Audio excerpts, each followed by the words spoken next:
देखिए, मेवाड़ शैली को हम 7 अलग अलग चरणों में बांट सकते हैं और ये शुरुआत जो है वो महाराणा खेता सिंह जी से शुरू हुई थी 1364 से 1382 ईस्वी तक।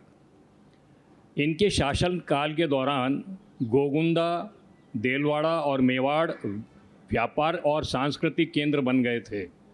मेवाड़ चित्रकला की सबसे पुरानी पांडुलिपि में सुपासना चरित्रम और सुपर सनाधम शामिल है, जिन्हें 1428 ईस्वी में आसपास चित्रित किया गया था।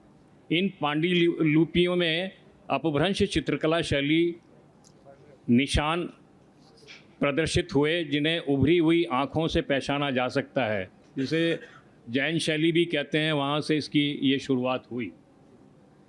चरण 2 जो है मेवाड़ शैली में एक विशिष्ट स्कूल के रूप में 15वीं शताब्दी में के अंत तक उभरी।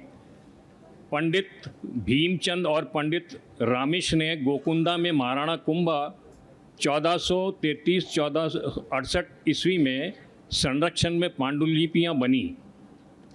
तीसरे में मेवाड़ चित्रकला की पॉलिश शैली वास्तविक शुरुआत हुई 1571 में।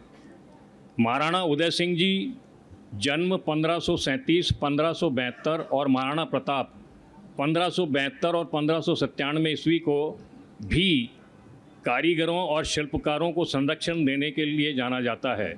चावंड पेंटिंग स्कूल की शुरुआत महाराणा प्रताप और महाराणा अमर सिंह जी प्रथम लगभग 1547-1620 ईस्वी में के संरक्षण में हुई। नसरुद्दीन चित्रकार उस वक़्त में उनका दरबारी कलाकार था।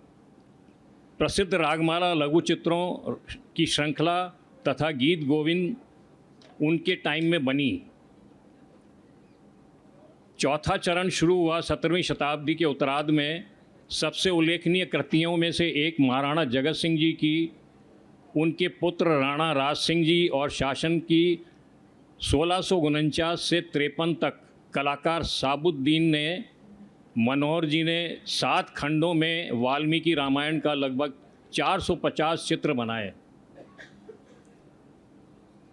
उदयपुर में राणा राज सिंह जी के पुत्र राणा जय सिंह जी ने 1653-1698 में शुरुआत की गई और बड़े पैमाने पर पांडुलिपियाँ परियोजना 17वीं शताब्दी उत्तरार्ध तक अल्लाह बख्श नामक कलाकार द्वारा निष्पादित एक महाभारत की, जैसा कि अभी देवल साहब ने बताया।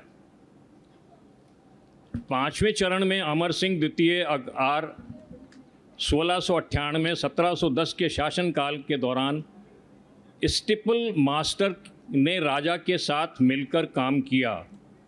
ये स्टिपल मास्टर ये है कि उससे पहले उन पेंटिंग्स में वो फोक स्टाइल की पेंटिंग्स थी, उनमें कहीं भी जिसे हम परताज वर्क कहते हैं, स्टिपलिंग वर्क, डॉट वर्क उसमें नहीं किया गया था।